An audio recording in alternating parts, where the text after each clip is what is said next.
Monsieur le Président, il y a 2 ans à peu près, à cette même période, j'achetais votre livre Révolution. Et à cette époque, j'ai été séduit par votre analyse sur la situation du pays. Et c'est sur cette analyse que pour la première fois de ma vie, j'ai décidé de m'engager en politique. J'ai rejoint les marcheurs, j'ai participé activement à votre élection et j'ai aussi ensuite participé activement aux élections législatives de Quimper pour faire élire votre député Anaïs Clameur. La plus grande de mes motivations se résumait par le titre de votre livre, Révolution. Je souhaitais, comme vous l'aviez écrit, transformer notre société en douceur pour plus de justice et d'équité. Vous avez suscité à travers votre élection un grand mouvement d'espoir. Mais aujourd'hui, je me sens trahi.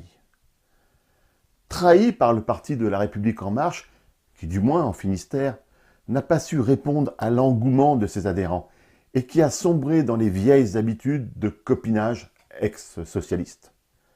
Trahi par notre député, qui n'a même pas su nous garder motivés et unis à Quimper et qui, depuis son élection, totalement absente auprès de ses électrices et de ses électeurs. Enfin, trahi par votre gouvernement, qui à ce jour n'a pas su répondre à une des principales demandes de vos électeurs, la réforme de l'État en profondeur. Aujourd'hui, 1% de la population, que ce soit dans le privé ou dans le public, se partage de nombreux privilèges que les 99 autres pourcents doivent payer en se taisant. Comme vous l'avez dit, vous n'êtes pas responsable de cette situation. Cela fait 20, 30, 40 ans que cette situation perdure. Et cela fait 20, 30, 40 ans que les inégalités se creusent.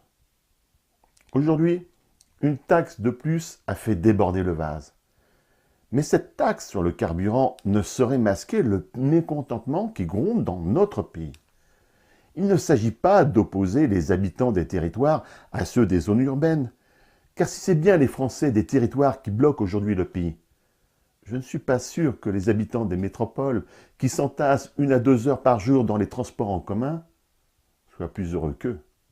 Non, il s'agit bien d'un mécontentement profond qui touche l'ensemble de la population qui ne fait pas partie des 1% des élites de la nation. À chaque fois que je vous écoute, Monsieur le Président, le plus souvent, je partage vos propos. Mais où sont vos actes? La transition écologique est importante. Nous en sommes tous convaincus.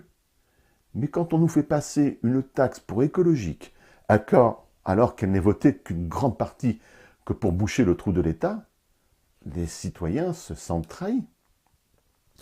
Comment comprendre que le gouvernement octroie des délais de 3 à 5 ans pour éradiquer les pesticides cancérigènes, je pense au glyphosate, et qu'il n'est même pas capable d'octroyer un moratoire de 3 mois pendant le temps de la concertation que vous venez de proposer vous-même aux Français? Les citoyens ne comprennent plus rien. Monsieur le Président, où sont vos convictions, celles que vous avez couchées noir sur blanc dans votre livre « Révolution » ? Où en est la principale réforme pour laquelle vous avez été élu? La réforme de l'État. Les Français sont prêts à payer l'impôt, mais ils veulent que leur argent soit bien dépensé au profit de la collectivité, et non pas largement aux 1% des pseudo-élites de la société française. Aujourd'hui, Monsieur le Président, et je suis persuadé que vous le savez, la France a besoin de réformes profondes, réforme des institutions, réforme de la fiscalité, parmi tant d'autres. Mais ces réformes ne doivent pas être faites pour faire plaisir à Bruxelles, ou je ne sais à quel lobby. Ces réformes que tant de Français attendent ne doivent avoir qu'un seul but, remettre le citoyen au centre de la préoccupation de notre société. Notre pays a une belle devise, égalité, liberté, fraternité. Nos élites en France l'ont depuis trop longtemps oublié. C'est à vous, Monsieur le Président, de leur rappeler. Et c'est en attendant vos actes, Monsieur le Président, et pour les raisons que je viens de vous évoquer, que je me solidarise avec le mouvement des Gilets jaunes.